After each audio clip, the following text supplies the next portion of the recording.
प्रतिपक्ष बाबूलाल मरांडी ने जेपीएससी जैसी परीक्षा मामले को लेकर एक बार फिर से सीबीआई जांच की मांग कर दी है। उन्होंने सीआईडी जांच पर सवाल उठाते हुए राज्य सरकार पर छात्रों को ठगने का आरोप भी लगाया।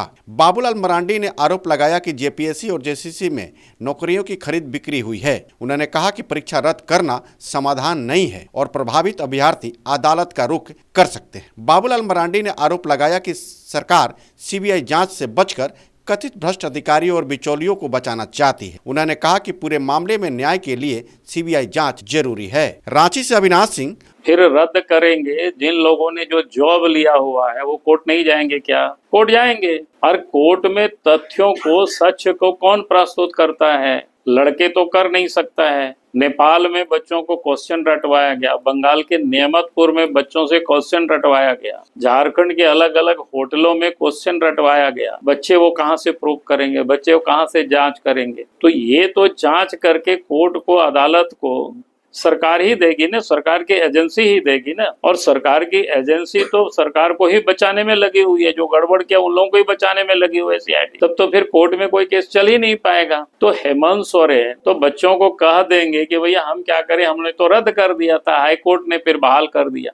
कल किसी ने बता रहा था कि अध्यक्ष बनने के लिए 70 करोड़ देना होता है। तो हमें नहीं लगता है हेमंत सोरेन 70 करोड़ रुपया खुद खाए होंगे। तो निश्चित रूप से राहुल गांधी तक भी कुछ ना कुछ हिस्सा पहुंचा होगा, तो क्या बोलेंगे? और सरकार चाहती है कि उनके दोनों हाथ में लड्डू। घोषणा भी करेंगे कि हमने रद्द कर दिया। जिन लोगों को इलीगल तरीके से पैसे के बल पर जिनको जॉब मिला हुआ है, अदालत तो इस गड़बड़ी का सबूत किससे मांगेंगे? सरकार से मांगेंगे। सरकार से मांगेंगे तो फिर सरकार में उस गड़बड़ी का सबूत को कोर्ट में कौन जमा करेगा? वही सीआईडी जमा करेगा, जो पिछले दिनों जिन लोगों ने जमा किया है, जो गड़बड़ किया है। और फिर वो तो एक दिन में स्टे हो जाएगा। बड़ी में यानी सर्विस को बेचने में लोग शामिल, चाहे वो जेसीसी के द्वारा एग्जाम लिया गया हो या जेपीएससी के द्वारा लिया। आज भी जेसीसी के चेयरपर्सन के ऊपर कोई कार्रवाई नहीं हुई, जो 2024 से लेकर के बैठे हुए, और इसी बीच में ये सारे गड़बड़ियां हुई। तो बिल्कुल साफ है, हेमंत सोरेन की सरकार खुद की सरकार को बचाना चाहती है। इस